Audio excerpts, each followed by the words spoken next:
Bom, boa tarde, gente, tudo bem? Vocês me ouvem bem? Tá bom a altura? Bom, boa tarde, eu queria começar agradecendo ao Carlos pelo convite, é um prazer enorme estar aqui nesse evento presencial finalmente. Esse projeto começou, o Renato e eu, o professor Renato Perissinotto e eu começamos a colaborar com ele ali no biênio 2020-21, evidentemente online, né? Então boa parte de nós aqui não tínhamos nos encontrado ainda. Então é um prazer grande estar aqui hoje nesse evento presencial. E eu vou apresentar aqui de maneira muito rápida uma proposta de mensuração para a capacidade estatal que nós incluímos, fruto dessa discussão e de um outro projeto de pesquisa, e que nós incluímos nesse livro ao qual o professor Flávio Gaetan se referiu mais cedo, que é um trabalho que vai ser publicado provavelmente esse ano, talvez até o final do ano ainda. Então, a ideia aqui é basicamente propor, oferecer uma proposta de mensuração para a capacidade estatal, com base na discussão que nós fizemos na literatura. Então, o trabalho foi, uma nota introdutória, né? O trabalho foi desenvolvido então, no âmbito do projeto Desmonte e Reconstrução de Políticas e Capacidades Estatais para um Mundo Pós-Pandemia. É sempre bom falar pós-pandemia no passado, né? Interessante, para a gente que viveu esse momento, é algo importante, enfim, gratificante. Durante o biênio 2020-21, como eu havia mencionado, o livro deve sair em 23. A proposta surgiu de um grupo de pesquisa que o Renato e eu coordenamos na UFPR durante um estágio de pós-doc que eu participei lá. Então, o grupo estudava Estado, Desenvolvimento e Sociedade, temas bastante amplos, e a gente começou a lidar com a literatura de capacidade estatal justamente porque estávamos procurando um problema que fosse transversal às temáticas que eram discutidas, então, naquele grupo de pesquisa. Estávamos trabalhando com vários temas de políticas públicas e várias questões teóricas e metodológicas. Então, chegamos à literatura de capacidade estatal em busca desse problema transversal que pudesse fazer uma costura, uma articulação entre os problemas que estavam sendo discutidos naquele momento. A gente tinha uma ideia de publicar um livro com esses trabalhos, isso acabou não indo adiante, esses trabalhos foram publicados em artigos separados depois.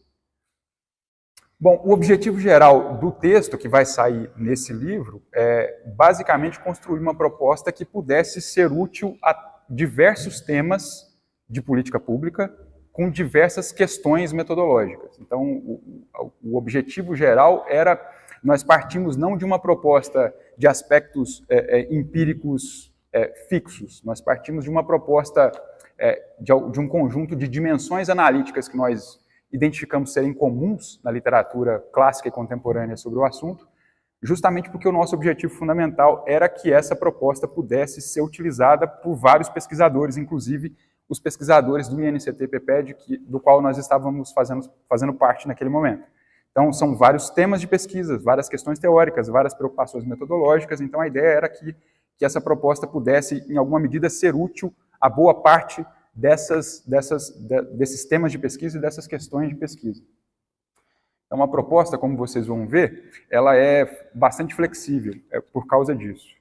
Bom, como é que nós chegamos nas dimensões analíticas que eu vou apresentar na sequência? Basicamente, quando a gente olha para a literatura de capacidade estatal, a gente pode identificar uma acepção mais clássica e uma acepção mais contemporânea. Nessa acepção mais clássica, a gente tem uma vertente dita macrosociológica, então pensem nos problemas de construção dos Estados nacionais, Bendix, Tilly, Tedesco, Pohl, essa literatura é bastante conhecida, especialmente para o pessoal da área de ciências sociais. E tem uma outra dimensão mais microsociológica que tem a ver com a produção de políticas públicas propriamente ditas. Aí eu estou me referindo a Michael Mann, a própria Tedesco em outros trabalhos, Peter Evans, Barbara Guedes, enfim, essa literatura que também é bastante conhecida. O problema de fundo dessa literatura é basicamente o das competências ou das capacidades burocráticas que nós discutimos aqui de manhã, na palestra do professor Miguel Centeno, nas intervenções de vários dos colegas. Então, essa é uma dimensão clássica e bastante conhecida das capacidades estatais. Mais recentemente, uma literatura que, numa acepção mais contemporânea, uma vertente mais contemporânea que estuda capacidades estatais, e aí tem uma literatura ampla que está citada aí, o próprio Peter Evans, o Oman Edhead, o Fábio Sais Silva, vários dos pesquisadores do IPEA, inclusive, o Roberto Pires e o Alexandre Gomide, que fizeram parte também do grupo. Essa literatura basicamente olha para a mudança de contexto que existe nos anos 80 e 90 e no começo dos anos 2000, e olha principalmente para a questão da vigência das instituições democráticas típicas. E olhando para isso, pensando em termos de capacidade estatal, o argumento é que as capacidades não podem ser pensadas apenas ou exclusivamente em termos de capacidades burocráticas, como vinham sendo, ou como haviam sido nessa literatura pioneira. Então, a ideia deles é que o conceito de capacidade estatal precisaria ser atualizado para que ele pudesse ser útil, continuar sendo útil para a análise de políticas públicas, mas dessa vez a partir nesse contexto democrático, de vigência dessas instituições democráticas típicas. E aí a proposta, inclusive, que é muito conhecida na literatura, é essa do Roberto Pires e do Alexandre Gomide, que eu me referi. Eles, então, pensaram em uma proposta, que eles chamam de abordagem dos arranjos institucionais, que tem duas dimensões, uma de capacidade técnico-administrativas e uma outra dimensão de capacidades político-relacionais. Na primeira dimensão, nós estamos falando basicamente das capacidades burocráticas típicas que nós discutimos aqui. Então, organização burocrática profissionalizada, mecanismos de coordenação de atores, mecanismos de monitoramento. Esses seriam os principais atributos. No caso das capacidades político-relacionais, aí entram propriedades ou atributos mais tipicamente participativos. Então, a preocupação é com a legitimidade das políticas públicas e menos com a eficácia. Então, aqui, nós estamos falando de interações políticas institucionalizadas entre executivo e legislativo, por exemplo, envolvendo também o poder judiciário, mecanismos de participação formais e efetivos, por exemplo, na seara das políticas sociais, que é algo incontornável, e instrumentos de controle para garantir que essas políticas, para garantir que esses arranjos institucionais que implementam políticas públicas consigam chegar a bom termo, consigam produzir bons resultados. Pensando, claro que há uma dimensão normativa nessa discussão, mas em linhas gerais, os instrumentos de controle servem para garantir o funcionamento desses arranjos institucionais. Então, essa é a proposta, essa é a abordagem dos arranjos institucionais que foi formulada pelo Roberto Pires e pelo Alexandre Gomide. Esse trabalho foi em vários trabalhos, mas esse é um artigo síntese publicado na Revista de Sociologia Política em 2016. Bom, o que nós fizemos foi partir dessa abordagem do Pires e Gomide e mantivemos então as duas dimensões que eles haviam proposto e acrescentamos uma terceira, que tem a ver com a autonomia decisória, basicamente com uma discussão em torno do conceito de poder na ciência política. De que tipo de autonomia nós estamos falando? Os atributos aqui seriam basicamente orçamento, diretrizes e decisão. O ponto fundamental é que, sem autonomia decisória, na nossa avaliação, muitas das capacidades técnicas e políticas que os arranjos institucionais podem produzir poderiam ficar ociosas. No final das contas, a coisa é o seguinte: a gente está entendendo que a autonomia decisória, para, por exemplo, definir diretrizes estratégicas em termos de autonomia orçamentária e ausência de vetos externos, seriam condições necessárias para que um determinado arranjo de política pública pudesse produzir bons resultados, ou pudesse chegar aos resultados que aqueles programas de política se propuseram a alcançar. Então, no final das contas, estamos falando de autonomia para tomar decisões, para definir diretrizes estratégicas dos programas de políticas públicas e autonomia orçamentária, né? Basicamente, no caso das decisões, a gente tem a ausência de veto players, como eu mencionei. Então, o argumento geral é que por que essa dimensão de autonomia é importante? Porque por mais que nós tenhamos arranjos capacitados do ponto de vista técnico e do ponto de vista político, então pensemos, por exemplo, em arranjos para políticas públicas que podem produzir bons resultados, tem uma burocracia treinada para produzir, por exemplo, políticas sociais, tem participação da sociedade, mas, por exemplo, existe veto players, existe falta de autonomia orçamentária ou ausência de autonomia para definir as diretrizes dessas políticas públicas. Isso seguramente faria com que essas capacidades técnicas e políticas pudessem ser desperdiçadas em determinada conjuntura por falta de autonomia decisória ou por qualquer um desses critérios que nós mencionamos. Então, para não me alongar muito, nós estamos com o nosso tempo apertado, a gente pode dizer que essa abordagem, essa proposta de mensuração de capacidades estatais, pensando nessas três dimensões apresentadas, ela tem duas vantagens principais. Ela é uma proposta versátil do ponto de vista analítico, que eu posso, por exemplo, querer estudar, me concentrar na dimensão técnico-administrativa, ou na dimensão político-relacional, ou na dimensão da autonomia decisória, ou eu posso combinar essas três coisas. Então é diferente, por exemplo, lembrando também a fala mais cedo do professor Miguel Centeno, é diferente estudar políticas sociais, por exemplo, de combate à pobreza, e estudar, por exemplo, política de estabilização monetária, política de controle de inflação. Então, a participação social é muito mais bem-vinda e tem muito mais, ela é uma condição necessária na política social, mas não necessariamente vai ser na área de política monetária, por exemplo. Então, essas dimensões elas podem ser utilizadas de acordo com os temas e as questões de pesquisas que estiverem sendo investigadas. E a segunda vantagem é a aplicabilidade empírica. Se vocês observarem essas dimensões, os atributos especialmente, eles são atributos que podem relativamente facilmente ser observados do ponto de vista objetivo e podem ser medidos e testados tanto do ponto de vista quantitativo quanto do ponto de vista qualitativo. Então, essas são as duas vantagens principais dessa abordagem. E eu vou parar por aqui agradecendo novamente o convite, Carlos, e fico à disposição para perguntas, para a gente conversar um pouco sobre isso. Obrigado.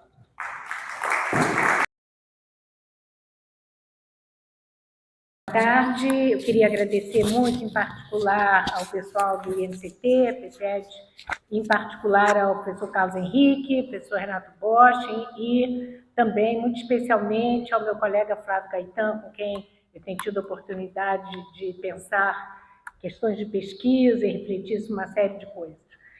O trabalho que eu vou apresentar aqui não vai falar de capacidades estatais, não é minha área, não vai falar da América Latina diretamente, embora fale de países desenvolvidos e não desenvolvidos, senão na parte final, quando eu vou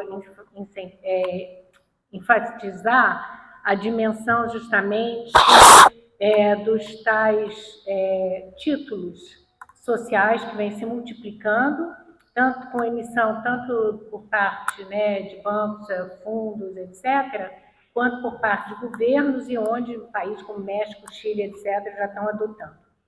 Então, o que eu vou tentar fazer aqui é colocar para vocês o que eu acho que é a realidade hoje da política social. A política social, ela não é autônoma, né? Ela depende de capacidade fiscal, de financiamento, ela mudou ao longo do tempo. No período fordista, a política social ela tinha uma complementaridade muito estreita, muito forte com o regime de acumulação. Então, eu tinha que, no período fordista, sistemas tributários altamente progressivos, provendo uma série de bens desmercantilizados. Foi quando a gente começou a discutir a universalização da política social, do acesso até a moradia, entrou nisso, a gente tinha moradia social que a Thatcher chegou na Inglaterra, e depois o modelo mudou. Depois, quando a gente tem uma mudança justamente no regime de acumulação, começa a ter um outro padrão de política social, a época do workfare, a gente se lembra, né, onde começa a ter as políticas focalizadas,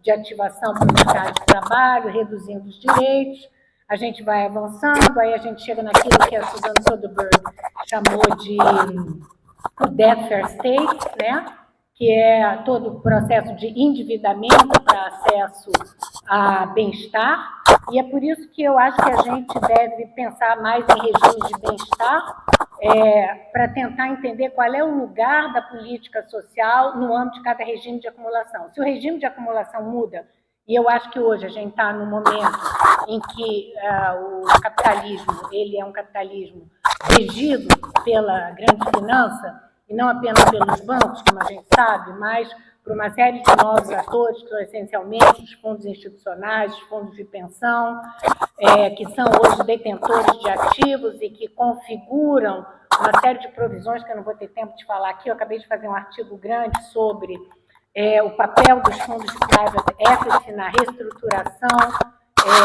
de uma série de setores na saúde privada no Brasil, e a gente olha lá o BlackRock, uma série de outros fundos, investidores institucionais, que tem 30%, 40%, 50%, 60% dos laboratórios, que eram nacionais, que eram de famílias, e que hoje são propriedade, né, na forma de direitos de propriedade fragmentada na mão desses capitais aí, que a gente não sabe bem quem são capitais corporativos. Então, só para começar, eu acho que quando a gente está falando de financiarização da política social, que é o tema que eu tenho estudado nos últimos 8 anos, a gente está tentando entender como é que a mudança no regime de acumulação, que significa que os rendimentos oriundos da propriedade de títulos, né, rendimentos oriundos dos direitos de propriedade se tornam mais importantes do que os rendimentos oriundos da produção. E isso é uma dimensão da financiarização, não apenas a dominância da finança, não apenas a sua expansão do ponto de vista vertical e horizontal, como é que ela entra adentro de uma série de setores, mas a centralidade justamente da produção de rendas, né, rendas futuras a partir de direitos de propriedade. Então, o que eu vou tentar aqui mostrar para vocês é como é que a política social tem mudado radicalmente. A gente fala de desmercantilização, essa coisa toda, mas cada vez mais a gente está assistindo a um processo de remercantilização da política social, agora com outras dinâmicas para o financiamento da provisão social, coisas que muitas vezes não são aparentes. Então, meu outline, muito rapidamente, eu vou dar um background antes do que eu penso, depois eu vou falar do ponto central da minha apresentação, que é por que a dívida das famílias e a dívida dos indivíduos torna-se absolutamente fundamental dentro desse regime de acumulação e como é que o acesso ao bem-estar se dá pela dívida, o que evidentemente aumenta a vulnerabilidade das famílias. Então, a política social que vai passar pelo processo de endividamento das famílias, pelo recuo da provisão pública, pelos custos crescentes, pelas formas crescentes de privatização dessa provisão, vão fazer com que as famílias, em vez de terem se beneficiando do bem-estar, elas estão experimentando, vivenciando outras formas expropriatórias distintas daquelas que elas experimentavam no passado e que tem a ver com a prática de pagamento de juros e coisas afins. Depois eu vou tentar mostrar rapidamente as consequências do ponto de vista do desenho das políticas sociais. Eu acho que a gente tem uma institucionalidade nova que é decorrente desse novo papel da política social no âmbito do regime de acumulação financiarizada, e eu vou concluir mostrando como é que não é por acaso que a gente viu o nosso ministro da Economia, da Fazenda, semana passada, lançar com pompa e circunstância o arcabouço brasileiro dos títulos sustentáveis, que é justamente toda uma forma de, em meio a uma política de austeridade, eu capturar financiamento através de investimentos dos grandes investidores institucionais, etc., para trazer para o Brasil, e que isso vai se dar justamente através de emissão de títulos públicos. Quero só lembrar que o setor privado, segundo a NINF, que é um órgão que controla o que se passa em termos de emissão de títulos ESG, né, que é Environment, Social e Governance no Brasil, do ponto de vista privado, em 3 anos foram emitidos 258 bilhões de dólares.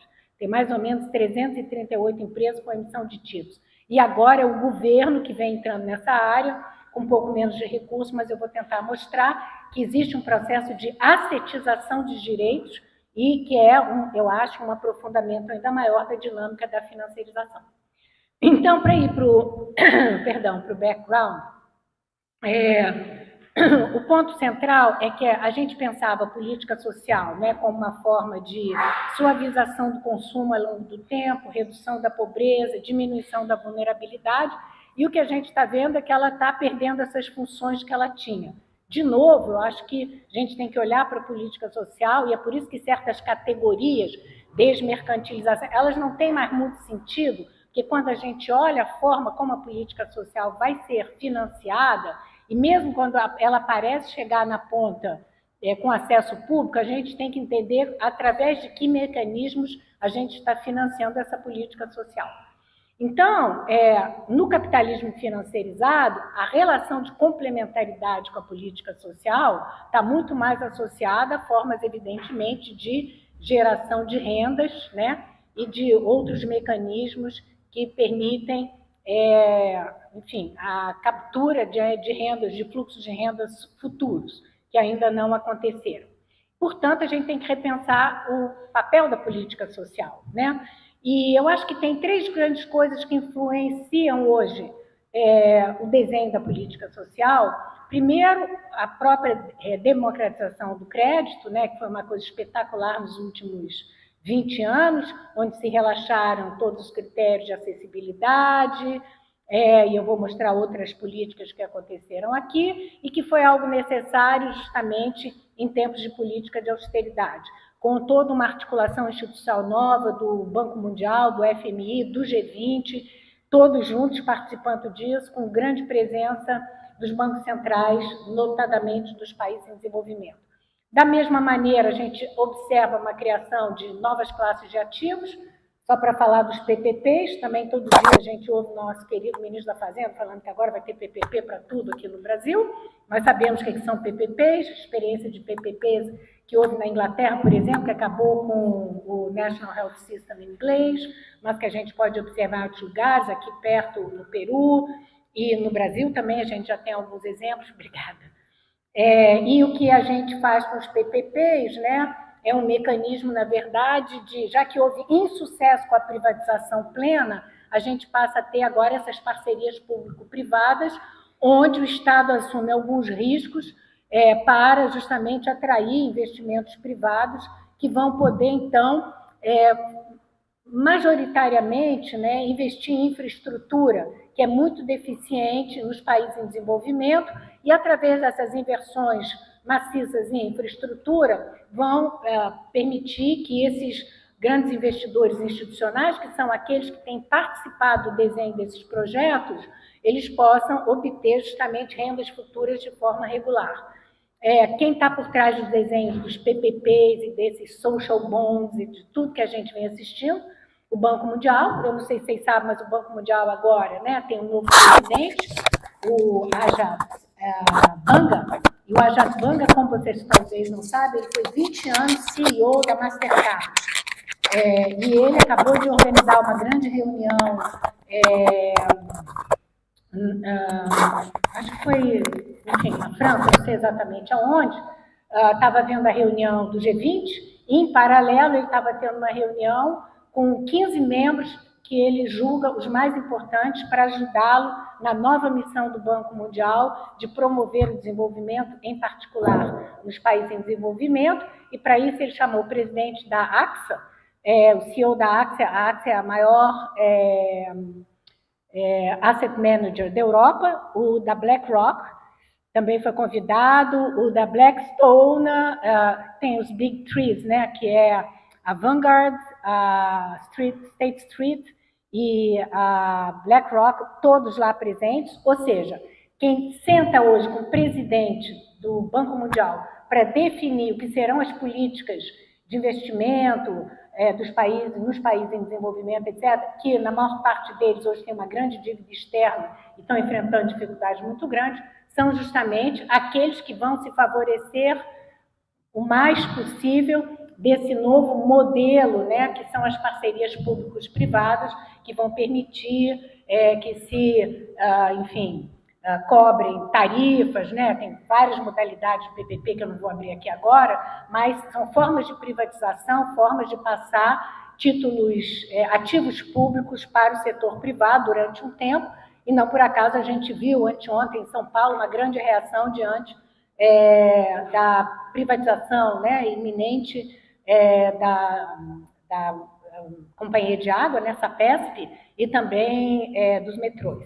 Quer dizer, é disso que se trata, e a gente tem já no Brasil 4.000 projetos de PPP que estão circulando, inclusive para a área social. E tem, evidentemente, a questão da crise climática, que vai ter uma importância muito grande, porque quem é que tem liquidez internacional? Crédito de carbono, tudo isso. A gente está criando o quê?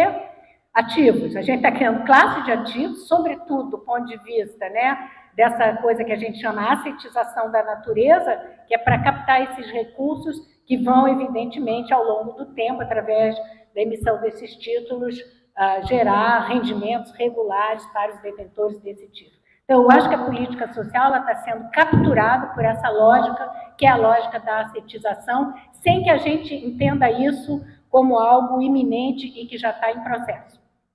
Bom, sempre houve aquela narrativa que os sistemas de proteção social no Sul e no Norte não são os mesmos, porque, evidentemente, os nossos sistemas de proteção social, em razão do mercado de trabalho ter alta informalidade, sistemas tributários bastante regressivos, nunca houve uma provisão universal, e os grandes estudiosos, como Ian Goff, Gordon Terman e outros, né, sempre mostraram que tinha uma diferença entre os dois países, porém, eles reconheceram que havia uma mudança nos países do Sul com essa grande expansão que houve das transferências de renda para os mais pobres, né? Então, os safety nets, na verdade, colocaram os países em desenvolvimento dentro de uma outra lógica, que é a lógica de garantir mínimos sociais de sobrevivência para aquelas pessoas que estavam muito abaixo da linha da pobreza e, portanto, da linha da sobrevivência.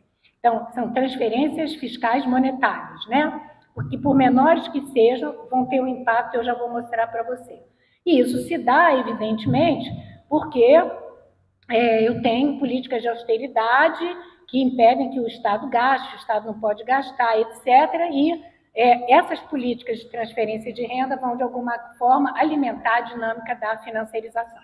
Então, o que eu quero tentar mostrar é que, se a gente observa, e eu não vou dar todos os gráficos que eu tenho aqui, porque não daria tempo, que há um grande processo de endividamento das famílias em todos os países, desenvolvidos e em desenvolvimento, certo? E se a gente assiste, ao mesmo tempo, a um grande aumento das transferências monetárias fiscais, portanto, por parte do Estado, e que elas, nos países em desenvolvimento, elas são quase tudo da política social, do financiamento da política social. E nos países ricos são crescentemente isso. Eu tenho hoje, antigamente eu tinha aluguel social, né, tinha moradia social, agora eu tenho um voucher. Dá um voucher para a pessoa, dá dinheiro, tudo é dinheiro, né? Aluguel social é dinheiro. Então, quando você dá dinheiro, evidentemente isso não vai ter um impacto regulatório no mercado de aluguel, como teria ter uma oferta de moradia social, tá certo? Pelo contrário, né?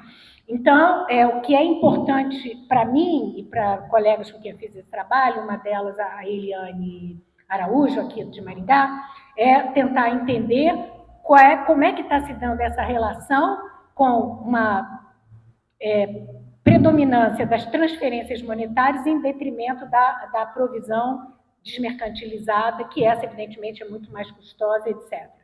Então, eu queria rapidamente mostrar para vocês como é que houve, né, ao longo dos anos 2000, em particular, depois da crise, antes mesmo da crise de 2008, um grande crescimento da oferta de crédito para famílias, né, como percentual do PIB. Cresceu, vou pedir para vocês olharem em 2008 e 2020, que logo depois da crise houve um certo refluxo da oferta de crédito, tá?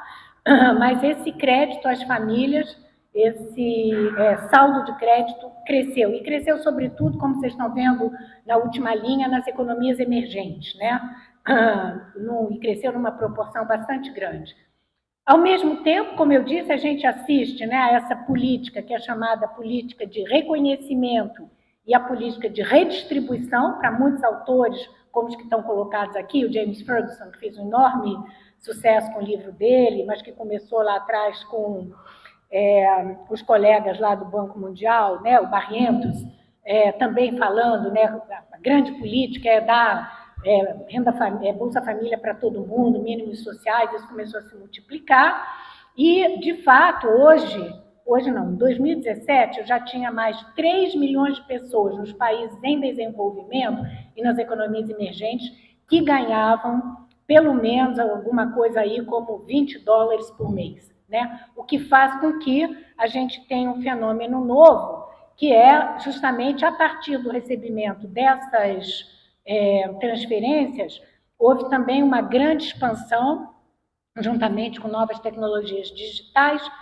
do acesso aos sistemas financeiros. Então, em paralelo à digamos, institucionalidade, né, das transferências monetárias de renda para as pessoas mais pobres, em todos os lugares do mundo, com grande impulso do Banco Mundial, do G20, e de, enfim, outras instituições, como o Sistema das Nações Unidas, que se junta a tudo isso, eu tenho, ao mesmo tempo, um aumento também da oferta de crédito, e a gente começa a assistir a um crescimento do endividamento das famílias em todas as latitudes.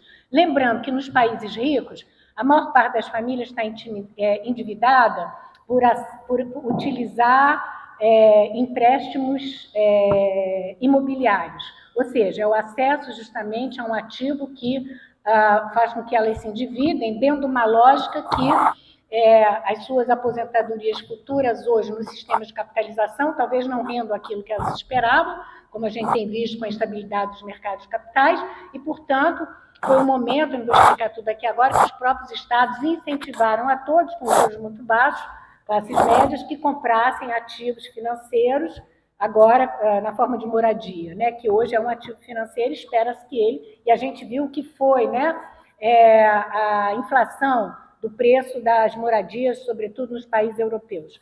E, ao mesmo tempo, nos países em desenvolvimento, a gente tem uma outra característica do crédito dado às famílias, né? O endividamento se faz com base nos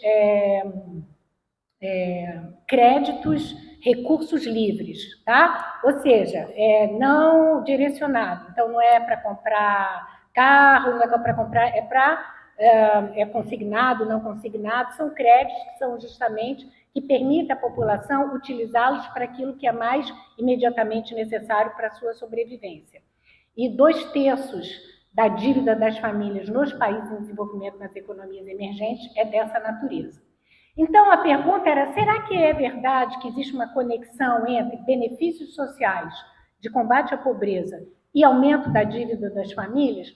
E eu criei a ideia de que, portanto, os benefícios sociais destinados à pobreza, ou ainda os benefícios sociais do seguro social, aqueles que são contributivos, que a gente paga para ter uma aposentadoria, eles estavam se tornando um colateral, porque a própria expansão do sistema financeiro ele implica que haja colaterais. Sem colateral, o risco para o sistema financeiro é grande.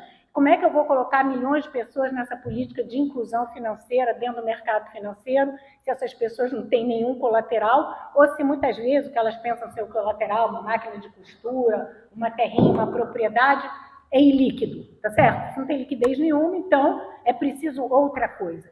E foi essa grande aliança que os estados fizeram com o setor financeiro, e tratava-se, então, de tentar comprovar aquilo que eu já tinha comprovado para o Brasil, se isso também estava acontecendo em nível internacional, se era possível demonstrar que existe um processo de colateralização dos benefícios sociais, sejam eles contributivos ou não, e para isso a gente rodou um modelo, juntamos dados de 80 países em 2008 e 2017, a variável dependente é justamente o peso da dívida das famílias vis-à-vis a sua renda disponível, tá certo? E a gente utilizou como variáveis o crescimento do PIB, o crescimento da inflação, enfim, os indicadores, né, os índices de inflação, porque se eles variam, isso vai ter impacto justamente em aumentar ou diminuir, o preço das residências, das moradias particulares, novas concessões, e pegamos 3 variáveis justamente como explicativas também, que é Primeiro, as transferências monetárias de renda, contributivas ou não contributivas, que a gente conseguiu, foi difícil, levamos um ano aí tentando fazer essa base de dados. As despesas do governo, despesa pública com financiamento da educação e também as despesas out of pocket, né, das famílias com saúde. Aquela despesa quando você vai na farmácia e compra um remédio, que você que está pagando, não é seu plano de saúde, não é nada. Nós sabemos, por exemplo, que nos Estados Unidos, uma das maiores dimensões, um dos fatores de maior endividamento das famílias é justamente a dívida que as famílias têm com o sistema financeiro, né? Perdão, com dívidas ligadas à saúde. Na Suíça, por exemplo, o Ilan conhece o trabalho de uma amiga nossa, a Solène Morvan, que acabou de publicar um livro, ela mostra que na Suíça também a grande dívida das famílias suíças é com o sistema de seguridade social, porque na Suíça, se você não pagar o seu sistema de seguridade social para ter direito à saúde, se você precisar ir em um hospital, você não irá, porque é seguro social, é contributivo, e muitas famílias, como não tem como pagar a dívida acumulada, elas acabam preferindo ir para a cadeia, para a prisão, para poder limpar seu nome. Aqui no Brasil a gente está fazendo o desenrola, que é um pouco melhor, né? Do que, evidentemente, muitas vezes não tem como pagar. Então, o processo de endividamento das famílias hoje é uma questão central em todas as economias, sejam elas desenvolvidas ou não desenvolvidas, porque esse processo de vulnerabilização crescente das famílias vem se dado por um endividamento vinculado ao mercado financeiro, vinculado justamente à obtenção de crédito para poder financiar a sua sobrevivência, o que mostra que o salário é insuficiente para isso, né? Que mostra que a provisão pública de uma série de dimensões, como aluguel, por exemplo, é insuficiente também, etc. E é dentro dessa dinâmica, né, que se dá a privatização em outras áreas que o acesso crescente das famílias ao setor financeiro, obtenção de crédito, vai aumentando também o seu grau de endividamento. Então, aqui, eu acho que eu vou aqui atrás, só para... Desculpa. Rapidamente, a gente tem a variável dependente, que eu falei, né, que é o grau de comprometimento da renda das famílias com o pagamento da dívida, e a gente vê que todas as variáveis que eu citei, elas são significativas. Do ponto de vista da inflação, né, do indicador de preços e do crescimento do PIB, eu tenho sinais negativos, porque o que a gente espera é que se o PIB estiver crescendo, os salários estariam aumentando, a gente poderia esperar que as pessoas reduzissem o seu grau de endividamento, tá certo? Vis-à-vis do sistema financeiro, e, evidentemente, se tem uma inflação muito alta, o endividamento tende a cair, porque o acesso ao setor financeiro é menor em razão do aumento das taxas de juros, tá? Que é o que a gente viu recentemente, cair aqui um pouco a demanda por crédito. A gente olhou também as novas concessões, que têm uma correlação positiva, e a gente olhou a variação justamente do preço do imobiliário, porque na medida, como eu estava dizendo, que o imobiliário tem isso que a gente chamou, né, inflação dos ativos imobiliários na Europa, que foi violenta, a gente tem uma busca por mais crédito que as famílias vão pegar, ainda mais que as taxas de juros estavam muito baixas, né, nos últimos, depois de 2012 e 2019, né, 2020, tem a ver com a Covid, caiu lá embaixo, foi negativo. Então, também tem uma busca por crédito. Mas o que é interessante é olhar o que a gente conseguiu comprovar aqui. Ou seja, a gente viu que as transferências monetárias de renda, sejam contributivas ou não, elas são altamente positivas e significantes, não altamente positivas, mas são positivas e significantes, é muito importante. O gasto com saúde, ele também tem um impacto no aumento da dívida das famílias, certo? Então, as transferências de renda contribuem para o aumento do endividamento, tá? Do grau de endividamento das famílias, as despesas out of pocket com saúde também, e já o gasto do Estado, sinal é negativo, porque, evidentemente, se o Estado prover um serviço de saúde, né, serviço de educação superior, etc., tudo gratuito, as pessoas não vão precisar gastar, então isso levaria a uma redução do grau de endividamento das famílias. Não sei se vocês sabem, mas hoje no Brasil, 79% de todos os estudantes universitários estão em universidades privadas, sendo que 44% deles estão em EAD, ensino à distância. Eles não têm a possibilidade, como vocês, estarem sentados numa sala debatendo e participando com todos. A gente tem um processo de plataformização extremamente violento do ensino privado brasileiro, de novo, com o ensino superior privado brasileiro, de novo, com uma série de, enfim, fundos de private equity, investidores institucionais, etc., por trás de tudo isso, que eu não vou ter tempo de tratar aqui agora. Então, o que a gente viu por esse modelo aí que a gente rodou? Que, de fato, os benefícios monetários que tinham aquela função, né, de reduzir o grau de pobreza, suavizar o consumo e garantir equalização de oportunidade, eles passam a ter um novo papel, né, e eles passam a ser aquilo que se chama na literatura, né, um screening device, algo que sinaliza que onde existe política de transferência de renda, é possível para o setor financeiro expandir, né? A demanda por crédito vai aumentar e, portanto, coloca as famílias no circuito da dívida. Quais são as consequências que a gente tem sobre isso? Isso aqui é só para mostrar o caso do Brasil. Eu poderia falar do caso dos Estados Unidos. Vocês sabem que o Biden, né, está tentando, inclusive, reduzir a dívida dos estudantes americanos, que é uma dívida com o Estado americano, essa que eu vou citar, que é de 1 trilhão e 700 bilhões de dólares, e a Corte Constitucional queria reduzir, fazer uma... Não era perdão de dívida completa, mas ele queria fazer um perdão de dívida de 10 mil dólares, que a dívida per capita de cada estudante lá é alguma coisa com 48 mil dólares. E ele queria perdoar 10 mil para a classe média e 20 mil para os mais pobres, e a Corte Constitucional não deixou, porque dívida não é para ser perdoada, dívida é para ser paga, porque isso é um contrato que foi estabelecido entre duas partes.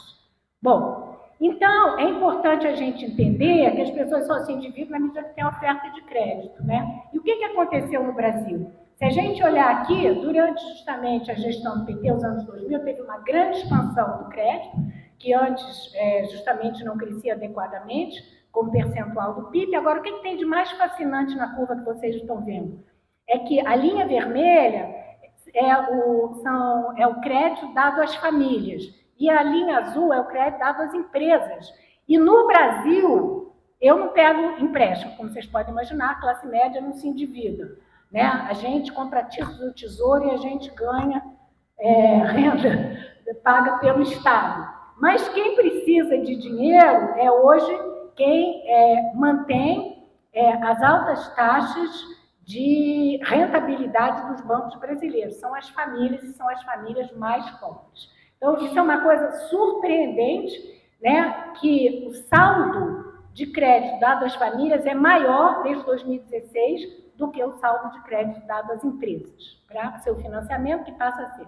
E aqui, só rapidamente, a gente pode separar o crédito das famílias entre imobiliário e não imobiliário. Eu estou olhando aqui as concessões, não é o saldo, aquilo ali era o saldo, tá? Mas se eu olhar as concessões, vocês veem que 90% das concessões, segundo o Banco Central, é crédito, recursos livres, não é crédito imobiliário. Portanto, as pessoas estão se endividando, não é para comprar ativos, tá certo? Não é para economizar, é para sobreviver. Bom, isso levou, evidentemente, a um grande processo de endividamento. Agora, vocês veem que é um crescimento, o grau de endividamento das famílias vem lá de janeiro de 2005, né? Inclusive com a criação do crédito consignado, que foi muito importante, com taxas de renda menores. Como vocês sabem, 93% de quem recebe crédito consignado é ou funcionário público ou beneficiário do INSS. Isso quer dizer que eles recebem rendas pagas pelo Estado. Portanto, quem é o garantidor, né, desses empréstimos que estão sendo feitos? É o Estado. O Estado paga benefícios que, portanto, reduzem o risco dos bancos no empréstimo a pessoas de mais baixa renda, e é claro que existe também implícito, né, no pagamento de juros, um delta para pagar um seguro, que as pessoas nem sabem que estão pagando. Mas vocês veem que a gente tem esse pontilhado, é quando começa o primeiro pagamento do auxílio emergencial, que eu vou falar já, e a gente vê que logo depois cresce ainda mais, né, o grau de comprometimento da renda das famílias com o pagamento de serviços e principal aos bancos da sua dívida. que é interessante? Aqui a gente tem, num close, né, mais curto, vocês veem que, do ponto de vista do serviço da dívida, é alguma coisa aí da ordem de 27%, 26% do que as pessoas pagam, e a gente tem alguma coisa como 50% mais recentemente, dados de julho de 2003, da renda disponível, ou seja, após transferências e após pagamentos de impostos. Mas o que eu queria mostrar é isso aqui. O que isso aqui mostra para a gente? Isso aqui mostra o seguinte, eu vou dizer para vocês, a gente só consegue os dados no Santander, que o Banco Central não disponibiliza os dados. Disponibiliza com gap, com delay de 4, 5 meses. Mas o Santander consegue tudo todo mês. Aí a gente vai lá e consegue lá no Santander. Mas é tudo dado no Banco Central. E aí mostra aqui o que eu queria falar para vocês. Veja bem, quando teve a Covid, né, o governo começou a pagar o auxílio emergencial aqui. Vocês lembram que o auxílio emergencial foi o quê? R$600 para 67 milhões de pessoas, né? Foi 63,5% de todo o tal orçamento de guerra, que foi 4,5% do PIB que foi gasto. Né? Então, o que eu tenho aqui? Eu tenho uma queda violenta do grau de inadimplência, porque a inadimplência era alta, tá certo? E na medida que 67 milhões de pessoas passaram a receber durante 8 meses R$600, o que elas fizeram? Elas correram para o banco para reduzir o seu grau de inadimplência e também para reduzir os atrasos nos pagamentos, que é menos de 90 dias, né? E a inadimplência é mais de 90 dias. Então, o que a gente viu, e eu fiquei muito surpresa quando eu vi isso, é que o maior impacto que teve, que ninguém sabia, não é que as pessoas em pleno desemprego altíssimo, né? 14%, todo mundo em casa sem poder trabalhar, as pessoas pegaram o dinheirinho que receberam, o que elas foram fazer? Foram pagar a dívida com o banco, tá tudo inadimplente, inadimplência alta, atraso, todo mundo vai resolver. Por quê? Porque as pessoas entenderam que elas precisam estar em dia com seu grau de endividamento, com a sua capacidade de se endividar, porque senão elas não vivem nessa sociedade. Né? Então, isso é importante a gente entender. Né? E, portanto, na mesma hora que elas fizeram isso, elas ampliaram a sua capacidade de pagamento. A novidade disso é que, pela primeira vez, essa negociação se fez, e foi uma negociação com milhões de pessoas, entre os bancos, o sistema financeiro e as pessoas que receberam os benefícios, que estavam inadimplentes. A novidade que a gente tem hoje é outra. Então, a minha pergunta é, na medida que o Estado resolve ele assumir que ele vai reestruturar a dívida das famílias, ele cria um programa chamado Desenrola Brasil, não é isso? E ele vai, portanto, reconstituir a capacidade de endividamento das famílias. Vocês sabem que o Desenrola Brasil, ao contrário do que aconteceu na Covid todo mundo correu para o banco, recebeu dinheiro, que tivesse endividado ou não, que tivesse com atraso ou que tivesse, como é que a gente fala, em default, inadimplente, né? Com créditos inadimplidos, as pessoas podiam ir. Mas agora o desenho do Desenrola Brasil é só para quem é inadimplido. Não é para todo mundo, é para quem é inadimplido. Então, eu acho que o que a gente está assistindo é um novo papel do Estado Social que, diante da prevalência, né, do capital financeiro na esfera da reprodução, na reprodução das condições de vida da população, que não passa mais apenas pelo mercado de trabalho, nem apenas pela política social, que ela cada vez mais serve de colateral, é preciso para o Estado dar uma resposta. Né? Então, a gente tem um programa que eu não vou explicar muito aqui, mas tem a faixa 1, a faixa 2, a faixa 1 vai ter uma negociação da dívida das pessoas, menos de R$5 mil, elas têm que ter estado endividadas, em default, inadimplente, entre dezembro de 2019 e 2022. Bom, e aí é o seguinte, elas vão renegociar a dívida, e aí é o seguinte, o que vai fazer o Estado? O Estado cria um fundo garantidor de operações, aí uns 10 bilhões, eles acham, e aí é o seguinte, a pessoa que é pobre, né, na faixa 1, ela renegocia a sua dívida, e aí nenhuma dívida é perdoada, todas são renegociadas, inclusive as de R$100, que as pessoas pararam de pagar e estão com o nome sujo. Mas o que é interessante é que, Se essa pessoa voltar a ficar inadimplente, tá certo? Parar de pagar a dívida que ela renegociou com o banco, o Estado entra com o seu fundo garantidor de operações e ele cobre a dívida dessa família ajustando pela Selic. Ok? Então, é um super negócio para os bancos, né? Vamos convir que não é mal para os bancos e, ao mesmo tempo, os bancos e o Estado estão garantindo essa renegociação de dívida. Então, tem algumas diferenças entre o que aconteceu na Covid agora, mas eu queria mostrar isso aqui para vocês, que eu acho que é uma forma da gente pensar como é que a política social ela precisa se ajustar aos tempos. E o regime de acumulação financeirizado implica que o Estado passe a ter outras funções que ele não tinha antes. Porque achar que todo mundo vai parar, deixar de ser endividado é altamente improvável, né? Não só aqui, como em vários lugares. A Argentina, não é isso? O Chile não para, como a gente diz, e vários outros países. Durante a Covid, o que aconteceu? Houve suspensão de dívida e, ao mesmo tempo, no Brasil, em vários países, o governo deu aquele bem alto para as famílias, né?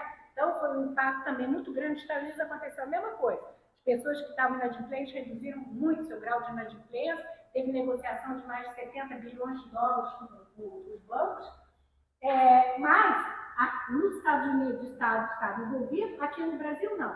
Agora, a novidade, isso levou a uma expansão da dívida das famílias. A dívida das famílias voltou a crescer. O grau de endividamento das famílias voltou a crescer. E aqui no Brasil, eu acho que a gente tem um novo ciclo econômico, esse ciclo começa onde? A preocupação com o crescimento, o mercado doméstico, enfim, tudo que a gente sabe, o Estado criou um novo arcabouço. O Estado tem um arcabouço fiscal, o Estado tem um arcabouço brasileiro dos títulos sustentáveis, né? E o Estado tem também agora um arcabouço que ele está organizando para poder orientar o problema insolúvel, que é o problema de endividamento crônico estrutural das famílias, tá certo? Que não vai ter, porque vocês sabem que, apesar do desemprego estar caindo, como nós sabemos, a remuneração média do trabalho continua menor do que era em 2019, né, antes da Covid. Então, não está crescendo como deveria. Então, eu vou ter o Estado no arcabouço, isso leva a um processo de renegociação da dívida intermediada pelo Estado, e isso leva a um processo de expansão. Então, o que eu acho que a gente está vendo são novas institucionalidades que se criam, onde é importante para o Estado ter uma participação para resolver problemas de inadimplência, etc., que podem levar à insolvência. E, para concluir, que eu já falei muito, tem uma outra dimensão que está acoplada a essa, e é isso que a gente tem que entender, o processo estrutural de metamorfose da política social que nós estamos vivendo, né? Você está colocando finança em tudo, então você tem agora um processo de assetização, como a gente chama, né? Que é transformar as coisas em ativos. O ativo é uma coisa que tem um preço, né? Ele pode ser precificado e ele vai te dar, no tempo, né, a possibilidade de você obter uma renda, né, futura sobre aquilo. A gente sabe como é que essa renda um dia vai ser remunerada, não pelo setor financeiro. O setor financeiro remunera em cima do processo de capitalização, mas o que é interessante é ver todas as modalidades que estão acompanhando isso. Então, o que o governo acabou de lançar? E eu vou acabar aqui, o arcabouço brasileiro para títulos soberanos sustentáveis. Vocês devem ver também que foi uma festa, né? E o que é isso?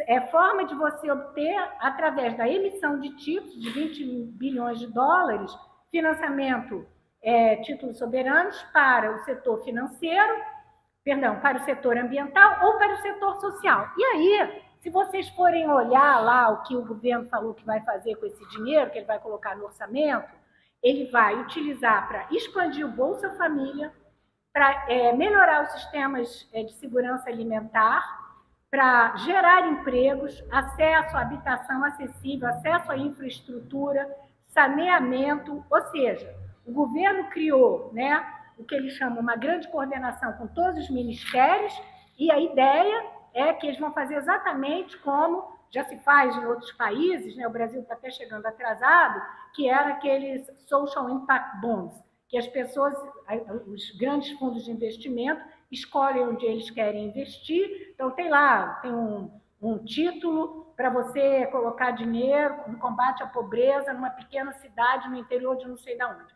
A gente ainda não sabe como é que o Estado vai remunerar esses títulos, né? Mas o que a gente sabe é que você vai ter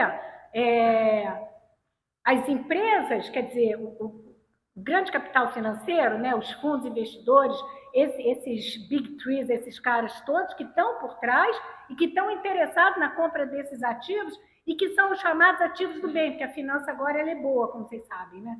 Então, a finança é aquela que vai financiar a provisão de serviços sociais, inclusive tem os gender bonds, que foram criados, o Itaú agora lançou em janeiro desse ano. O governo brasileiro também vai fazer gender bonds, que é para você reduzir as desigualdades salariais ou promover as mulheres, empreendedorismo para as mulheres. Todo mundo só fala em empreendedorismo. Já tem no México, já tem no Chile, e a gente está fazendo também aqui no Brasil. O Itaú lançou 2 bilhões de reais em títulos de gender bonds para aumentar a participação de mulheres no setor corporativo. E quem comprou metade foi o braço privado do Banco Mundial. Bom, então, é para a gente entender o que está acontecendo, como é que a política social está deixando o orçamento e ela está sendo, em parte, financiado nas planilhas dos balanços desses grandes fundos, que vão determinar as prioridades, a alocação, como deve ser feito, e que são eles que definem o quê? Os contratos, esses contratos financeiros. Então, acho que a gente está diante de um momento de profunda reestruturação do que é a política social, e eu acho que isso vai nos levar a novas práticas expropriatórias, como aquelas que a gente tem assistido nos anos mais recentes, onde o grau de endividamento das famílias, que elas paguem juros para sobreviver, e não é só que os juros sejam altos, é que não cabe que ninguém pague juros para comer, para ter rotativo de cartão, para nada. É aqui, é na Inglaterra. A Inglaterra tem a cost of living crisis, a mesma coisa, está todo mundo endividado para poder comer. Né? Por quê? Porque as políticas sociais foram desmontadas, porque as políticas de moradia foram desmontadas, porque o Estado não está presente, porque o Estado colapsou por completo, e é diante do colapso do modelo universalista que nós temos que hoje a gente tem um processo de assetização da política social. Muito obrigada. Muito obrigado, Carlos, pela invitação. Muito obrigado, Nila. Pero voy a presentar en castellano, porque hasta ahí llegó mi portugués. Un poquito más, pero para el almuerzo. O en inglés, pero imagino que vamos con el castellano todos. Ok. La idea de este trabajo es usar en el largo plazo las políticas salariales y laborales para entender las políticas de empoderamiento de los trabajadores en países de América Latina y el sur de Europa. Y básicamente lo que les voy a presentar es mi libro, que va a salir en Cambridge University Press en abril, y les voy a mostrar un poquito el argumento, que es una política, es un estudio comparado de Chile, Portugal y Uruguay.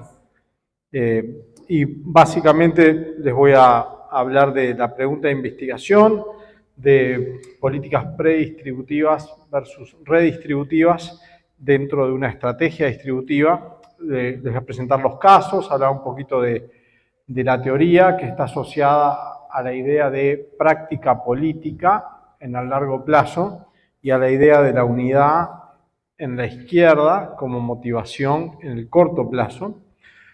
Y luego voy a poner como ejemplo reformas laborales de estos tres países e idealmente nos vamos a llevar algo de esto. Ok. Y la pregunta básicamente es, ¿por qué encontramos diferentes estrategias distributivas dentro de los gobiernos de izquierda? Y en particular me voy a servir de la diferenciación entre redistribución, que es mucho de lo que hemos estado conversando aquí hoy, que es básicamente lo que yo hago post-tax and transfers, impuestos y transferencias, y políticas predistributivas, ¿okay? Que es básicamente cómo yo organizo la distribución de la producción, la distribución del fruto de la producción.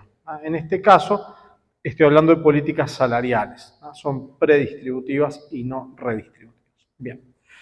Entonces, la pregunta es ¿por qué los gobiernos de izquierda en América Latina y el sur de Europa han tenido mucha variabilidad en el uso de estas políticas predistributivas?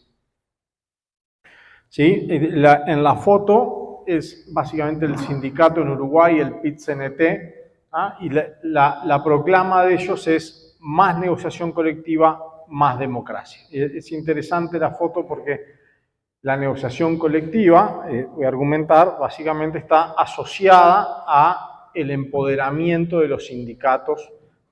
¿Y por qué es eso? Porque básicamente cuando un país tiene negociación colectiva, le da un poder de negociación a los sindicatos muy fuerte que no tiene, obviamente, cuando la negociación es descentralizada y a nivel de empresa. Bien.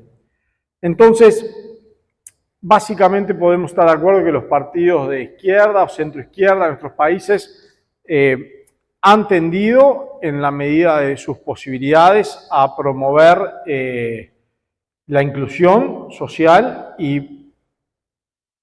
pero hay mayores diferencias en relación a la idea de si han intentado promover la inclusión política. Esto está asociado a algo que hoy Centeno decía más temprano, de empoderar a otros sectores sociales que no son las élites políticas y económicas en nuestros países, ¿sí? Y a generar diálogo social y potencialmente acuerdos sociales. Bien. ¿Y por qué eso es así? Y uno podría decir, bueno, porque los partidos de izquierda en el gobierno tienen un dilema, ¿sí? Si yo empodero políticamente grupos subordinados, por ejemplo, trabajadores, estos grupos pasan a tener voz y posiblemente decisión de veto sobre elaboración de política pública en el futuro. Y también sobre voy a tener mayores complicaciones potenciales en relación a si puedo acceder al gobierno en la próxima elección. O sea, estoy empoderando un actor más, estoy haciendo más compleja la negociación a nivel nacional, entonces es una pregunta relevante. ¿Y por qué es una pregunta relevante? Porque básicamente nuestros países post proceso de liberalización, todos destruyeron básicamente sus mecanismos de negociación colectiva por un periodo y llevaron la negociación a ser individual y descentralizada. Bien. Esta es una foto del Partido Comunista de Chile. Bien, de una manifestación. Entonces, básicamente, ¿qué es lo que nos permite el análisis de las reformas laborales y salariales? Primero, entender las estrategias de la élite hacia los trabajadores y sectores subordinados en el largo plazo. Entonces, vuelvo a algo que decía Centeno hoy temprano, es la confianza entre actores sociales no se construye en un día, se construye en interacciones repetidas y repetidas y repetidas. Entonces, para tratar de entender la acción de corto plazo de los gobiernos de centroizquierda, es necesario entender el largo plazo del vínculo entre sectores subordinados y élites políticas y económicas. Otro aspecto que es importante entender y que muchas veces la literatura en nuestra región no ha hecho hincapié es cuál es la estructura política de la izquierda. La izquierda es una izquierda unida, la izquierda es una izquierda que tiene diversos bloques que compiten entre sí, y en el corto plazo, voy a argumentar, esto también es muy importante para entender los incentivos que tienen de alguna manera los gobiernos centro-izquierda en empoderar trabajadores a través de política salarial. Y también nos permite ver, básicamente, hay un trade-off entre igualdad salarial, ¿sí?, y empleo. En economía ese trade-off es innegable, ¿sí? La pregunta interesante para nosotros, porque yo soy cientista político, capaz que no lo dije, es, eso no tiene una traducción directa en política. Entonces yo voy a hablar de un trade-off percibido. ¿Y por qué es un trade-off percibido? Porque cada partido y gobierno de centroizquierda en el poder va a percibir un espacio de política que no necesariamente es el mismo dentro de este esquema que sí es estricto, básicamente, que es en el límite para ambos lados. Uno no puede avanzar en igualdad salarial absoluta sin dañar el empleo, y uno no puede avanzar en empleo absoluta con igualdad salarial absoluta. Entonces, básicamente esa es la idea. Bien. La política salarial, si uno saca básicamente lo que son salarios mínimos, voy a argumentar, o sea, la política salarial de salarios medios, que conocemos como centralización salarial, básicamente ocurre cuando los gobiernos pueden combinar la confianza en que pueden volver a ganar elecciones, ¿sí? Todos los partidos quieren ganar la elección porque es básicamente la forma de vivir, y a su vez pueden fortalecer la acción política de los trabajadores.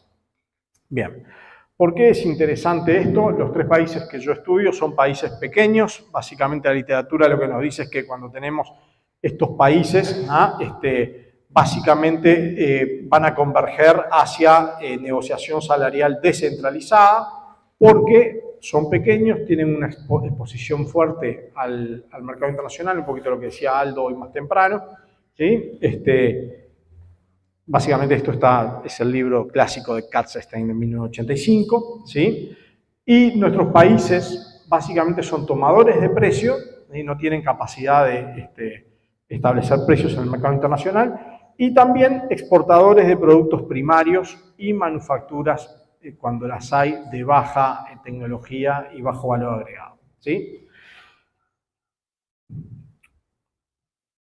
Y básicamente el estudio de las políticas salariales ha recibido, del debate sobre políticas salariales y la decisión de los partidos en llevarlas a cabo o no, ha recibido mucha menos atención en la literatura a partir del periodo de liberalización económica que las políticas redistributivas.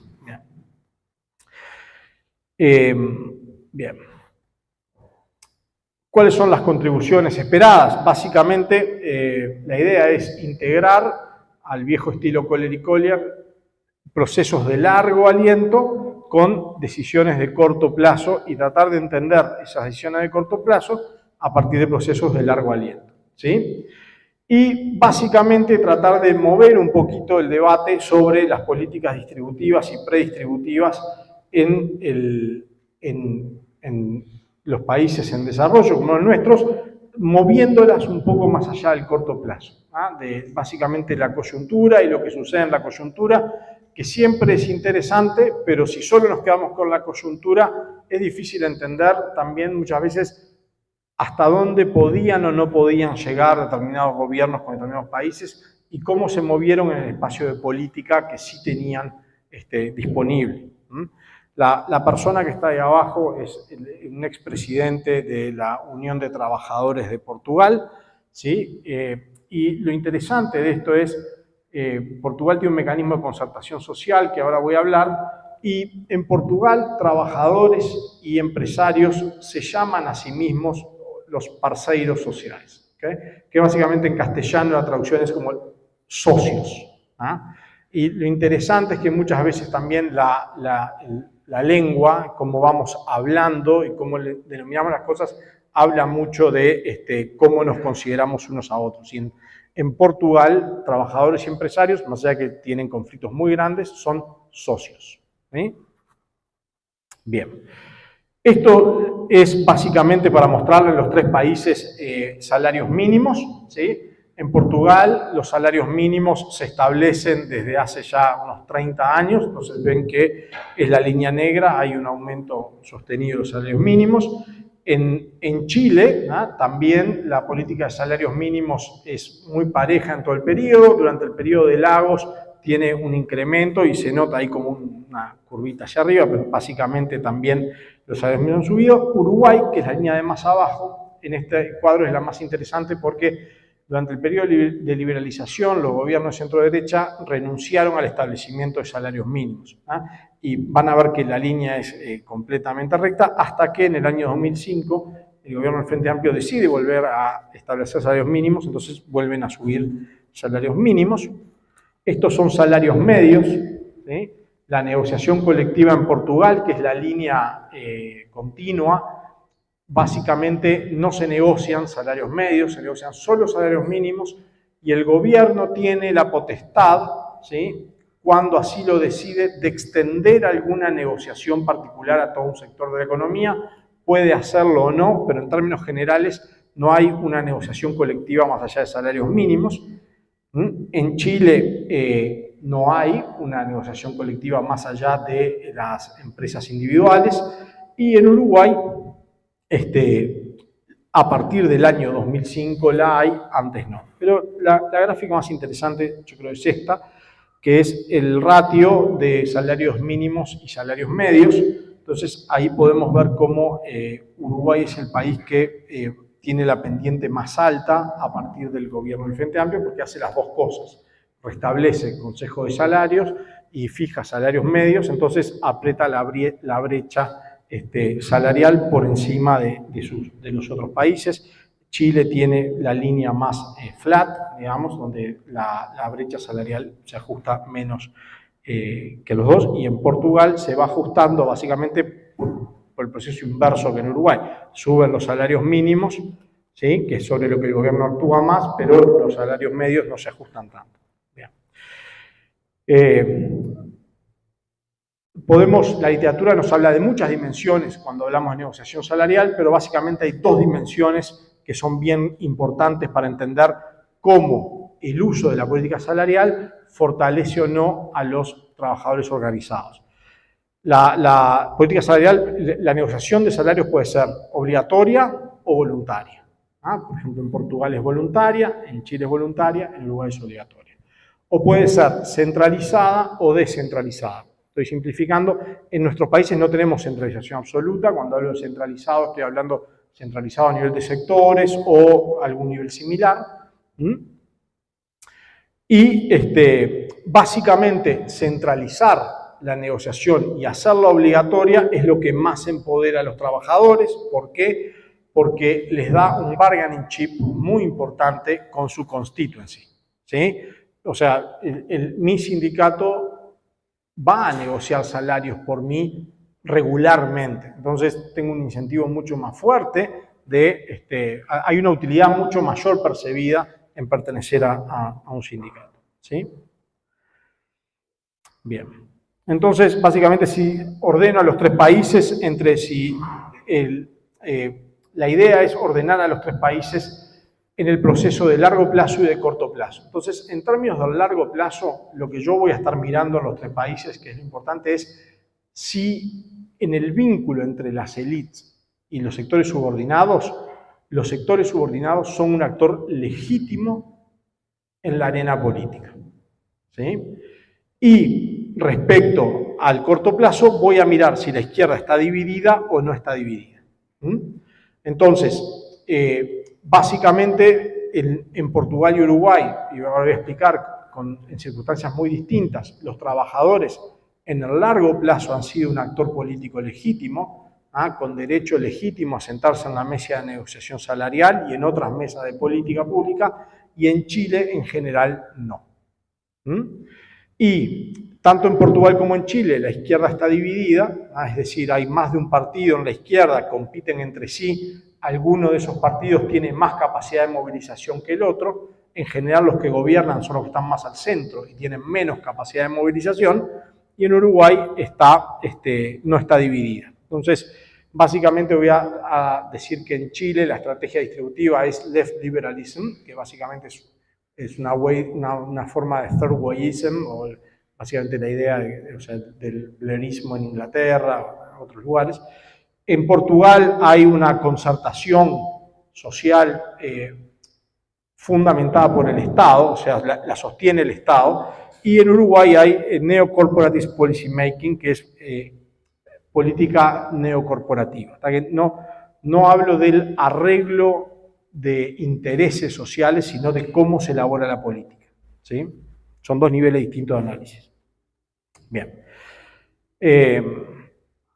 Bien, hay mucha literatura sobre la redistribución después de Tax Transfers, pero para leer sobre Third Wayism les recomiendo una socióloga, Stephanie Much, que tiene un libro precioso sobre transformación de partidos de izquierda en Europa post periodo liberal.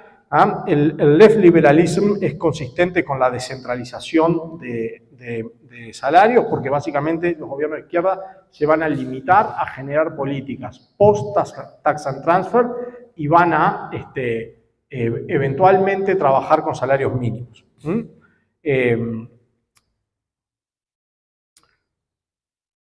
Van a usar minimum wages y en términos de los trabajadores, básicamente no hay un vínculo, ¿sí? Cuando el vínculo hay es problemático, y los trabajadores en general tienen una legitimidad mínima.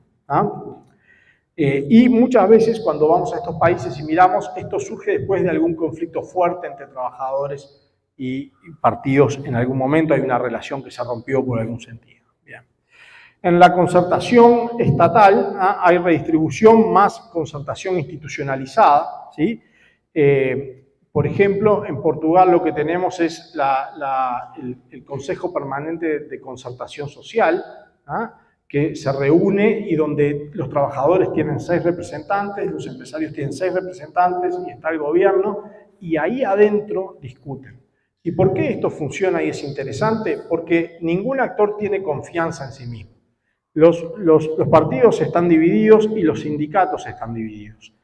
Y todos desconfían de todos. Entonces, funciona la institucionalización, o sea, acá tenemos un Estado con capacidad de generar un ámbito donde ahí adentro ocurre la discusión sobre salarios, y eso permite que tanto los partidos como los empresarios como los trabajadores tengan confianza que esa discusión no se va a desbordar fuera de esos ámbitos. Bien. Y finalmente, en Uruguay tenemos Neo-Corporative Policy Making. Este es un concepto ya del año 86 de un académico inglés, Gary Marx. Básicamente lo que tenemos es un approach a la política macroeconómica que es consensual y tripartito, ¿sí? Tenemos negociación salarial obligatoria y centralizada, uso de minimum wages, habitualmente en los países de Europa donde esto se veía y en Uruguay. Esto funciona a partir de una alianza entre el partido y los trabajadores sólida, ¿sí? Entonces, la gran diferencia con el modelo anterior de Corporative Policy, de State Corporatism, Concertationism, perdón, es que aquí no hay instituciones que ayuden. Lo que hay es una coalición, es coalitional politics entre partido de izquierda y sindicato. Esto funciona habitualmente en contextos donde tanto la izquierda como los sindicatos están unidos. Es decir, la izquierda que gobierna no tiene una izquierda más a la izquierda que le compite, ¿sí? Y los sindicatos también tienen cierto nivel de unidad. O sea, es necesario ese nivel de unidad. Bien. Los 3 casos son Portugal, Uruguay y Chile. Es un framework de casos diversos. Pueden leer ahí la literatura sobre política comparada. Uruguay y Portugal son casos críticos. ¿Por qué? Porque de alguna manera desafían la expectativa de que van a converger hacia modelos centralizados y tomadores de precios, ¿sí? Y lo interesante es que lo hacen de distintas formas. Y lo interesante del caso portugués, desde mi punto de vista, es que es un caso que se pone como una cuña en América Latina. O sea, hay muchos países de América Latina que podrían tomar el caso portugués como una forma intermedia de empezar a generar confianza a partir de instituciones. No voy a insistir en esto, pero en mi relato del caso chileno, Chile, en muchas instancias después del periodo de dictadura militar, tiene intentos de generar estos mecanismos de concertación que en general fallan, pero son reflejos esperados en un sistema donde no hay ninguna confianza entre la izquierda y los sindicatos y la izquierda está dividida. Y entonces en el relato me parece que es interesante ver, tanto en el gobierno de Lagos como de Bachelet, esto sucede.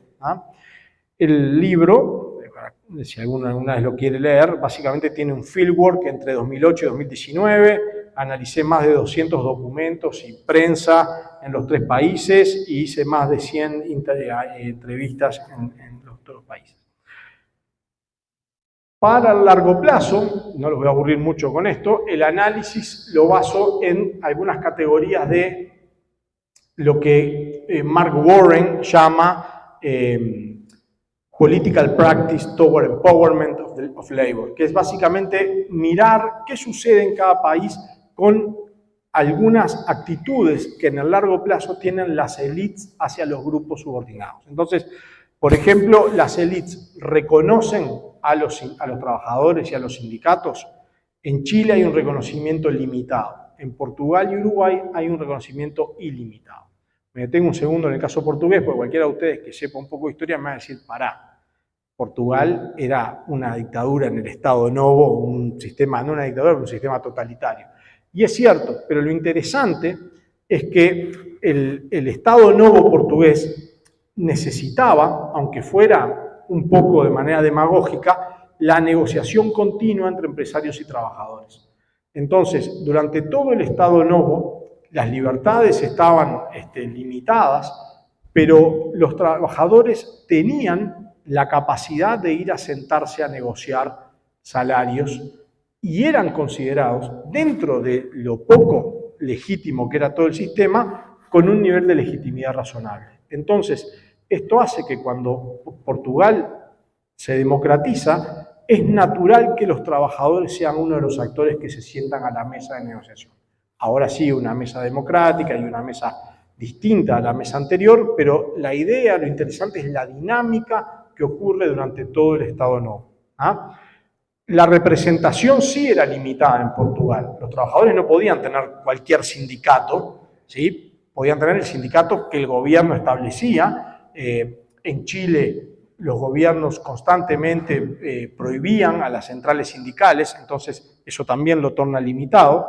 En términos de ingreso, estaba libre en Chile y en Uruguay. Cuando un sindicato surgía, los trabajadores tenían libertad de ingresar a los sindicatos. En Portugal no podían surgir sindicatos, era ese, no era otro.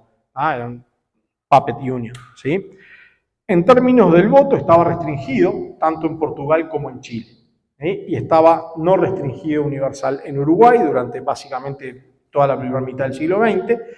Y en términos de resistencia, tanto Chile como Portugal reprimían la resistencia de trabajadores, en Uruguay no se reprimía.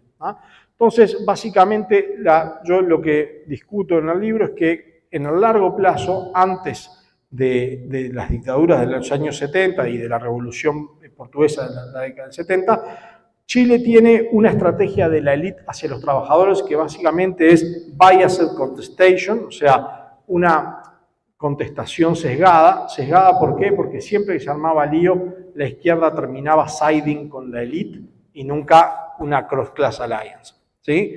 En Portugal había una coordinación controlada, había coordinación, pero estaba fuertemente controlada por un sistema que no era democrático, y en Uruguay había lo que la literatura llama consociationalism, que básicamente había democracia y tolerancia. Lo interesante del libro, es que discuto un poquito con Collier y Collier, que no obstante hay una critical juncture en la década del 70, la idea es que estas estrategias de las élites se adaptan. Y lo que seguimos viendo es una lógica de adaptación de las viejas estrategias al nuevo contexto. Entonces, por ejemplo, en Chile ya no es legal que los trabajadores no voten, no es fácil reprimirlos, pero consistentemente el sistema político está buscando trabas a la acción política de los trabajadores. Les limita el derecho de huelga, les limita la negociación salarial, les limita un conjunto de aspectos. En Portugal, lo que hay es una institucionalización de la concertación. Así, bueno, ahora todos estos actores son libres y pueden negociar, pero vamos a usar y transformar las instituciones corporativas que tuvimos en la primera mitad del siglo XX para que esto suceda acá adentro.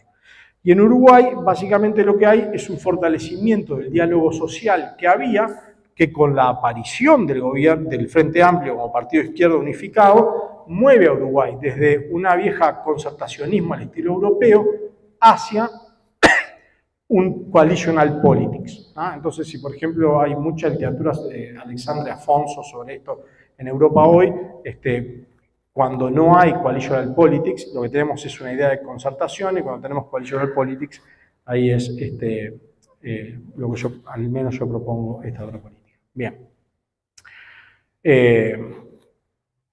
Y luego está el aspecto de unidad de la izquierda. Como les digo, en Portugal lo que tenemos es una izquierda desunida, en Chile también, y en Uruguay tenemos una izquierda unida. Chile en realidad es un país que entre el 69 y el 73 tenía un partido de izquierda moderado fuerte y estaban unidos. Entonces hay un periodo de Chile que se parece un poquito más a lo que fue Uruguay. Bien. Y bueno, entonces básicamente ya les fui contando en la historia qué es lo que va pasando, pero lo que tenemos básicamente es, lo interesante del análisis de las reformas laborales es que si uno analiza el intento de reforma de Frey, la reforma de Lagos, la reforma de Bachelet, siempre está en el centro de la reforma la negociación colectiva y el empoderamiento de los trabajadores. No es que la concertación chilena nunca lo discutió, nunca le interesó. Siempre está esa discusión en el seno de la concertación, pero esa discusión siempre nunca logra la mayoría cuajar dentro de la concertación, y lo interesante es ver por qué. En parte el argumento es razonable, la concertación no tiene a los comunistas adentro, aunque el vínculo de los trabajadores con los partidos de izquierda es más bien endeble, fortalecer a los trabajadores implicaba que los comunistas iban a tener mucha más probabilidad de movilizarlos que la propia concertación, y si eso era así, eso también es un riesgo para la concertación, ¿sí? En el caso de Portugal, como les digo, es un caso sumamente interesante porque es un caso donde hay concertación social a pesar de que no hay ningún tipo de confianza entre los actores. Tenemos integración vertical, el Partido Comunista con la CGTP y el Partido Socialista con la Unión de Trabajadores, pero no, tanto a nivel de trabajadores como a nivel de partidos, no hay integración horizontal. Y en Uruguay lo que tenemos es una alianza fuerte entre el partido de izquierda y los trabajadores. El Partido Comunista es un miembro del Frente Amplio. Esto es bien interesante en la historia porque esto ha hecho que el Frente Amplio durante muchos años tuviera mucha dificultad para ganar la elección nacional. Ya tiene una inversión muy fuerte durante toda la década del 90 en incorporar a la izquierda más radical adentro del frente y lograr acuerdos internos y hacer que el partido se haga viable como opción de gobierno con toda la izquierda adentro. Entonces hay una década y media de fracasos electorales hasta que finalmente el Frente Amplio logra ganar la elección, y lo interesante del partido es que adentro tiene ambas partes, tiene la centroizquierda que no moviliza y los partidos que movilizan un poco más a la izquierda. Y logran los acuerdos adentro de la coalición. Sí. Bien, conclusiones y algunas lecciones. Primero, lo interesante es que cuando uno mira las actitudes de largo plazo de las élites hacia los trabajadores, observa que hay estrategias dominantes en los tres países y que son muy estables. Cambian los instrumentos por los cuales operan, porque muchas veces, por ejemplo, una cosa era apalear a los trabajadores en la década del 20, distinto es hacerlo en la década del 50, ¿no? Entonces hay cambios en los instrumentos, pero las estrategias son estables, ¿sí? Hay long-term, large-scale processes que son importantes para entender la legitimación política de los trabajadores y de los grupos subordinados. Entonces, hoy de mañana nos preguntábamos, bueno, ¿es posible conseguir los acuerdos, no conseguir los acuerdos? No, el diálogo del día a la noche no es viable. O sea, acá los tres países muestran cómo las realidades, o por lo menos yo, la historia que les quiero contar, cómo las realidades actuales son frutos de una lógica que tiene un arco de tiempo mucho más largo. Las tensiones que van emergiendo son importantes, pero yo no soy de la idea de que acá hay una critical juncture que puede explicar esto, sino que hay past dependency processes que logran superar la critical juncture y adaptarse al nuevo environment y ser dominantes en el nuevo environment, ¿sí? Bueno, la unidad de la izquierda obviamente importa con procesos distributivos, y yo creo que el manuscrito contribuye a la pregunta crítica de cómo entendemos los esfuerzos de los gobiernos para alterar cómo el mercado distribuye la riqueza, y que nos permite pensar de una manera un poco más crítica sobre cuál es el espacio político en distintos entornos en el corto plazo. ¿No? Gracias.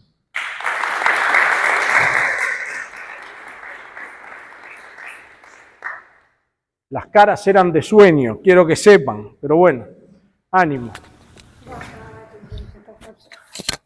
Continuando, eu estou aqui num papel dificílimo, porque depois de ouvir tanta... Obrigada. Tanta exposição interessante, tendo, digamos assim, que o dever, né, de provocá-los a continuar colocando coisas, não temos tempo. Então, estamos aqui entre a cruz e a espada, mas, apesar disso, eu vou me permitir deixar uma provocação, talvez, um pouco coletiva para a mesa, que talvez a gente possa levar ao final, não sei como é que vai ser o procedimento, dada a questão do tempo, e poder chamar para mais perguntas, né?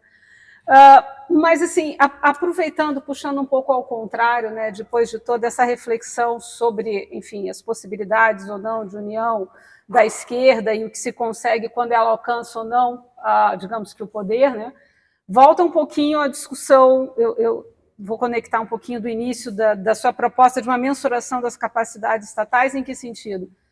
Nós temos, apesar de tudo, alcançado, enfim, ao longo, vamos dizer, dos 20 anos, vamos botar só 20 anos, né?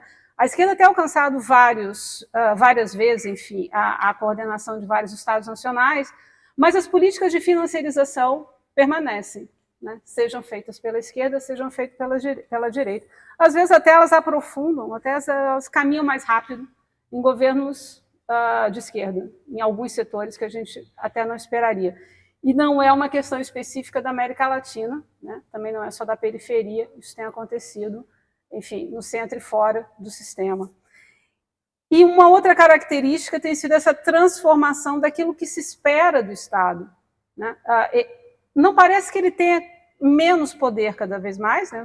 Enfim, os Estados nacionais, mas parece que eles têm cada vez se colocado, né? Não os Estados, que eles não existem, mas, enfim, os que lá chegam, tarefas pontuais e não aquelas que a gente esperava tradicionalmente, inclusive, né, digamos assim, aproveitando na conceituação clássica, né, de capacidades estatais, se imagina que o suporte disso será, por exemplo, um processo de desenvolvimento, né, alguma coisa assim, coordenada ou, enfim, no mínimo estruturada, né, por um Estado, que hoje não se espera mais em lugar nenhum, né, ao contrário, né, na melhor das hipóteses, alguma política de mitigação de alguma questão social que passa, em geral, por essa financiarização, enfim. E, ao mesmo tempo, uma desarticulação autoimposta, né, dessa possibilidade do Estado fazer com uma visão de longo prazo. Está para além do curto prazo, e, inclusive, quando a gente pensa em capacidades estatais, a gente quase não tem espaço para colocar e aonde acontece a organização das políticas públicas, aonde estão as grandes metas, independente de quais sejam, né? Aonde está nessa mensuração o espaço do... Sabemos para onde vamos, afinal?